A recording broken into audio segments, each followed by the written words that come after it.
J'ai lu quelque part que les feux de voiture étaient conçus de manière à ce que l'œil humain ne puisse s'y adapter, de manière à demeurer constamment voyant. Ça fait 4 ans que je teste cette théorie, depuis que je suis dans la police, et je vais être honnête avec vous. Je pense que c'est vrai. Avoir les lumières sans le son m'a toujours fait bizarre. Mais à cette heure-ci, je ne voulais surtout pas réveiller les gens pour rien. Par ailleurs, il n'y a personne sur la route à cette heure.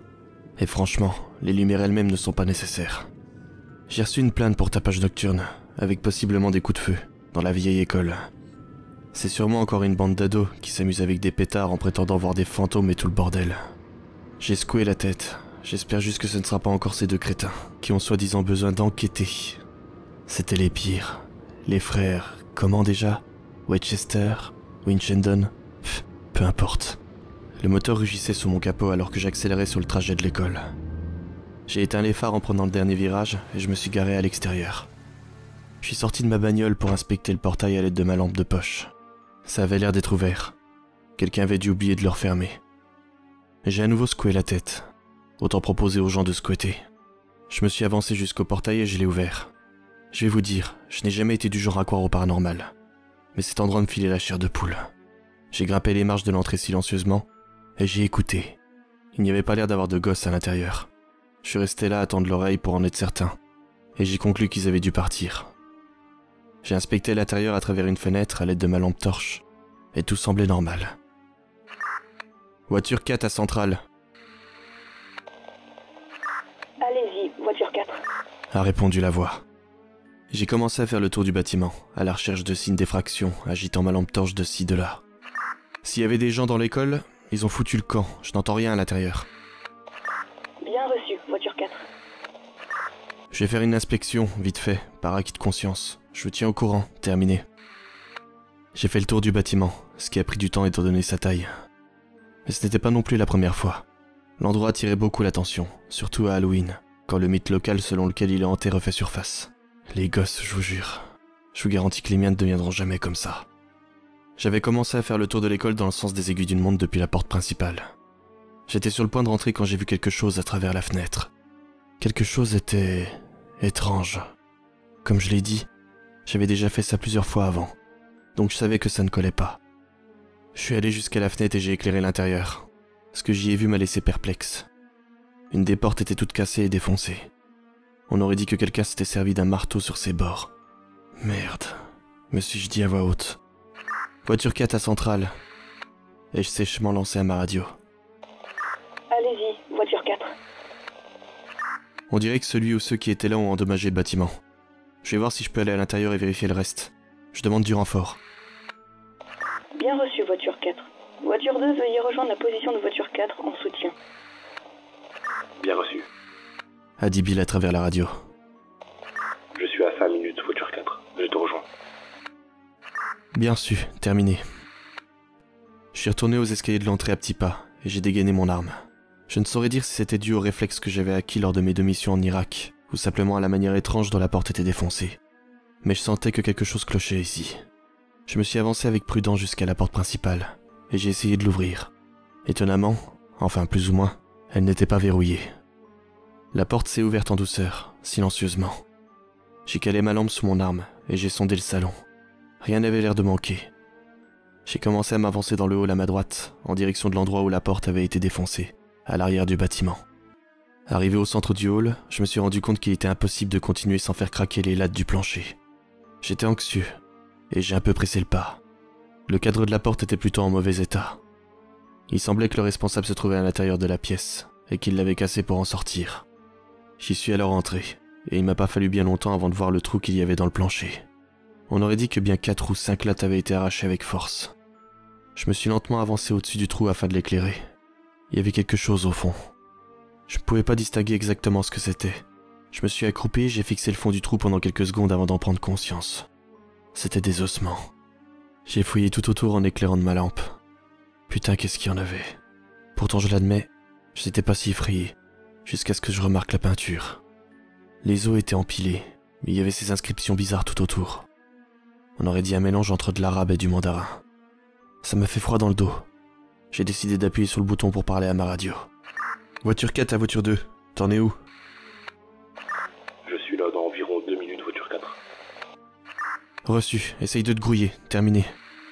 Je me suis relevé puis j'ai inspecté la chambre un peu plus en détail. On aurait dit que les clous des lattes avaient été arrachés. Celui qui avait fait ça savait décidément où chercher. Cependant, certains des clous étaient tordus, donc la personne qui a fait ça devait être pressée en les enlevant frénétiquement. Pratiquement comme si... Putain de merde. Et je dis en marmonnant. J'ai suivi ce que je voyais sur le plancher avec ma lampe torche. Il y avait de profondes marques tout le long du plancher. J'ai examiné celle qui m'était le plus proche. Peu importe ce que c'était, ça devait avoir 2 pieds. Mais ça ne laissait seulement que 2 rayures à chaque foulée. J'ai eu des frissons dans le dos. Il y avait clairement quelque chose qui clochait. Quelque chose ne tournait pas rond dans cette maison. Je me suis levé afin de suivre les traces de rayures en repassant par la porte, puis en bas de l'entrée.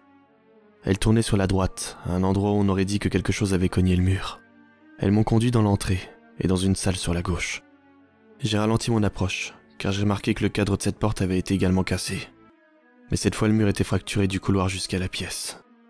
Alors que j'étais en train d'inspecter le cadre, j'ai entendu quelque chose.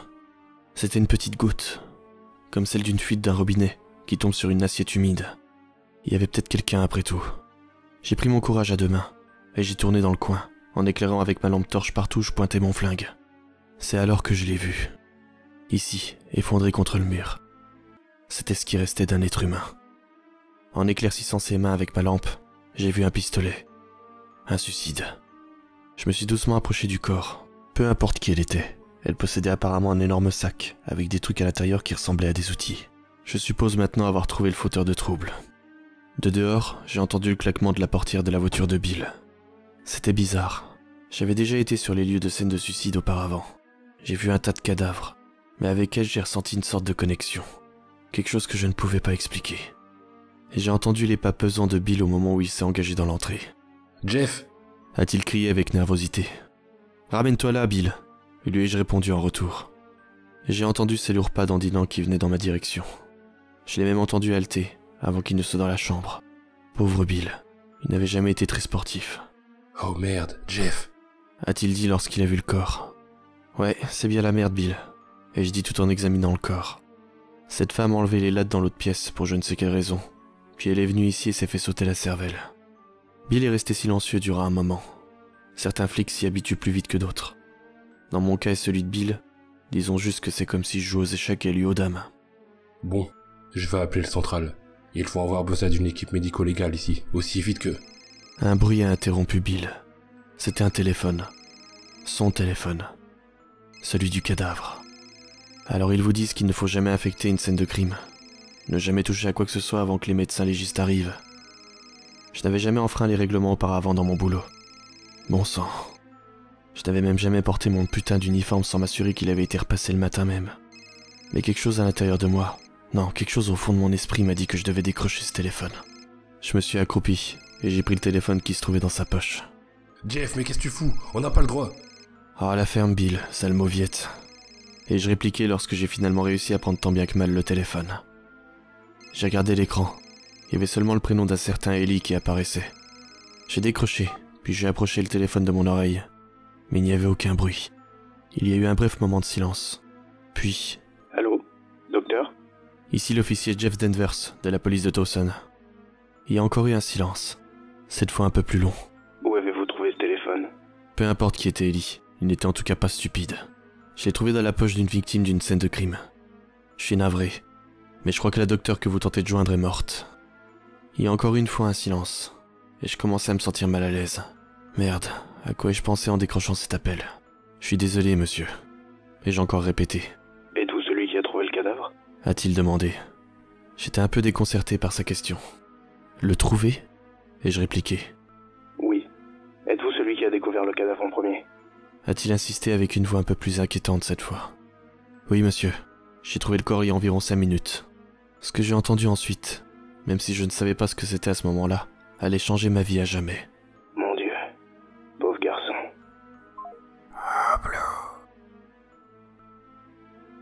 Bonjour tout le monde. Comme vous avez pu le constater, malheureusement le docteur A est bel et bien morte. Comme le veut la malédiction, la prochaine personne que notre cher Houblou va hanter est donc Jeff, le policier qui a retrouvé son corps. Son rôle sera donc assuré par le talentueux Skull. Ne vous inquiétez pas, les épisodes arrivent aussi vite que possible. Et croyez-moi, Le dénouement d'Oublou vaut largement la peine d'attendre. En attendant, je vous retrouve très vite pour de nouvelles creepypastas.